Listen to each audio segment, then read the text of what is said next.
But what we learned about an election is that all of our hopes and fears and anxieties and ambitions and everything that we want for the country and everything that we want for the next 4 years, all of that focuses down to that 3 or 4 hour period between when the polls close at 7 p.m. in the eastern states until when they call the election. All of this future anxiety and fear and all of this worry or all of this hope and optimism, whatever the case may be, all comes down to 3 hours, and that's almost more than people can take. It really is. It's almost more than people can take. So the first thing I would say to you is, we lost a big election, and everybody's hurting, and I understand the hurt. I do, I get it. But don't forget that losing the election does not mean that the country's over. It doesn't mean that we're all going to die, and it doesn't mean they're going to put us in camps. It means that we have serious, serious work to do. And if we don't do the work, then those things conceivably could happen downstream. It's not going to happen tomorrow. It's not going to happen next year. It's probably not going to happen at all, primarily because the guy who just got reelected is kind of an incompetent boob.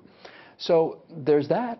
That the most important thing, really, the most important thing is that you have to maintain your courage. And I was walking around to people last night. One guy in particular was a real stalwart fighter, and he was just heartbroken, heartbroken. And I said to him, I said, Jim, you don't get to be Winston Churchill in broad daylight. You only get to be Winston Churchill in the dark. You only get to be heroic and courageous when things are going wrong. So the time for courage is now.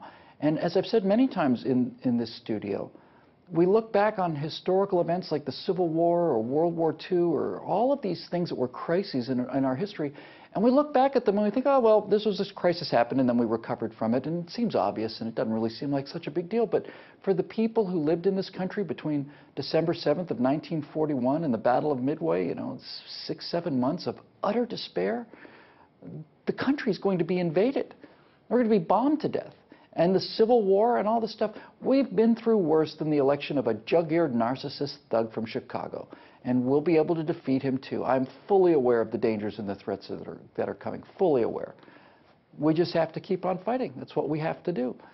Fighting these people is like mowing the grass. It never ends. It's never going to be a point where we've defeated liberalism and progressivism and we can all just go home and barbecue. Never. Got to get up and mow the grass every day.